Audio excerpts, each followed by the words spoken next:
అందరికీ నమస్కారం అండి. ఈరోజు వీడియోలో కాకరకాయ టమోటో కర్రీని చేదు లేకోకుండా ఉండాలంటే ఈ విధంగా చేసేయండి. చాలా చాలా బాగుంటుంది. చాలా కమ్మగా కూడా ఉంటుంది. వేడి వేడి రైస్లో తిన్నప్పుడు చాలా చాలా బాగుంటుందండి. కాకరకాయ హెల్త్కి చాలా మంచిది. కనీసం 10 రోజులకు ఒకసారైనా కాకరకాయని మనం తీసుకోవాలండి. మరి వీడియోలోకి వెళ్ళిపోదామా? ముందుగా కాకరకాయని ఈ విధంగా రౌండ్గా కట్ చేసుకోవాలి. లోపల ఉన్నది తీయవలసిన అవసరం లేదండి. ఈ విధంగా కట్ చేసుకున్న తర్వాత సాల్ట్ వాటర్లో వేసుకుని ఒక 20 నిమిషాలు పక్కన పెట్టుకోవాలి. 20 నిమిషాల తర్వాత కాకరకాయలని వాటర్ని తీసేసి ఒక ప్లేట్లోకి తీసుకోవాలి.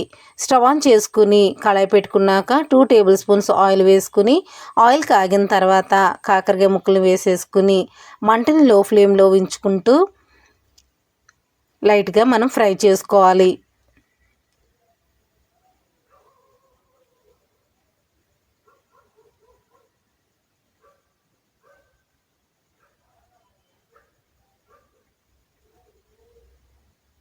కాకరకాయల్ని మధ్య మధ్యలో మనం కలుపుకుంటూ ఉండాలండి.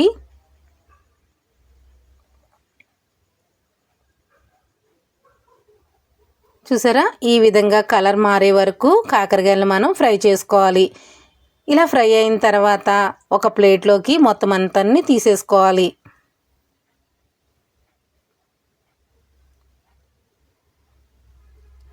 ఈ విధంగా తీసుకున్న తర్వాత అదే కళాయిలోకి 1 టేబుల్ స్పూన్ ఆయిల్ వేసుకుని ఆయిల్ కాగిన తర్వాత 1/2 టేబుల్ స్పూన్ ఆవాలు వేసుకోవాలి. ఆవాలు కాస్త చిటపెట్లాడిన తర్వాత 1 టేబుల్ స్పూన్ పచ్చెనగపప్పు వేసుకోవాలి. 1/2 టేబుల్ స్పూన్ జీలకర్ర వేసుకుని 2 వెల్లుల్లి రెబ్బలు 4 ఎండుమిరపకాయలు వేసుకుని కొద్దిగా ఫ్రై అయిన తర్వాత కరివేపాకును వేసుకోవాలి. ఈ తాలింపు అంతా వేగిన తర్వాత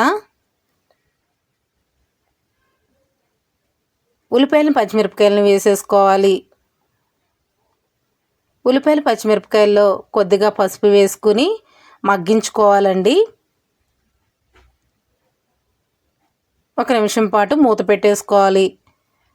ఇలా ఉల్లిపాయలు పచ్చిమిరపకాయలు మగ్గిన తర్వాత టమాటా ముక్కలను వేసేసుకుని బాగా కలుపుకోవాలి.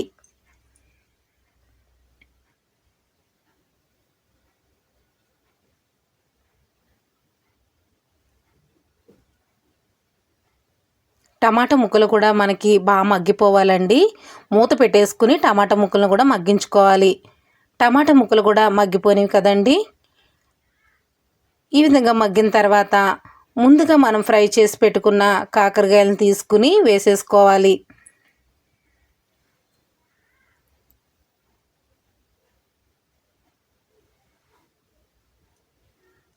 కాకరకాయలను వేసుకున్న తర్వాత మొత్తం కలిసేలాగా కలుపుకోవాలి.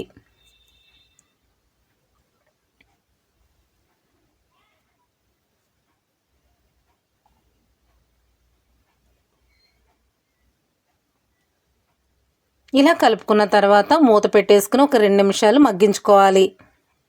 కాకరకాయ ముక్కలు ఈ విధంగా బాగా మగ్గిన తర్వాత 1 టేబుల్ స్పూన్ కారం వేసుకుని బాగా కలుపుకోవాలి.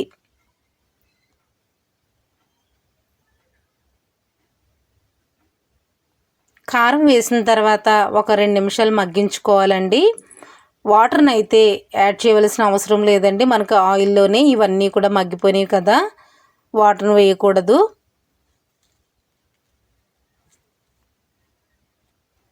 లాస్ట్గా కొద్దిగా ధనియాల పౌడర్ వేసుకున్న తర్వాత 1 నిమిషం పాటు ఫ్రై చేసుకుంటే సరిపోతుందండి.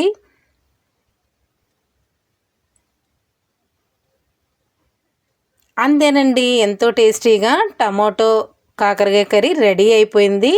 మరి ఈ వీడియో కనుక మీకు నచ్చినట్లయితే లైక్ చేసి షేర్ చేసి సబ్స్క్రైబ్ చేసుకోండి. మరిన్ని వీడియోస్ కోసం మన ఛానల్ చూస్తూ ఉండండి.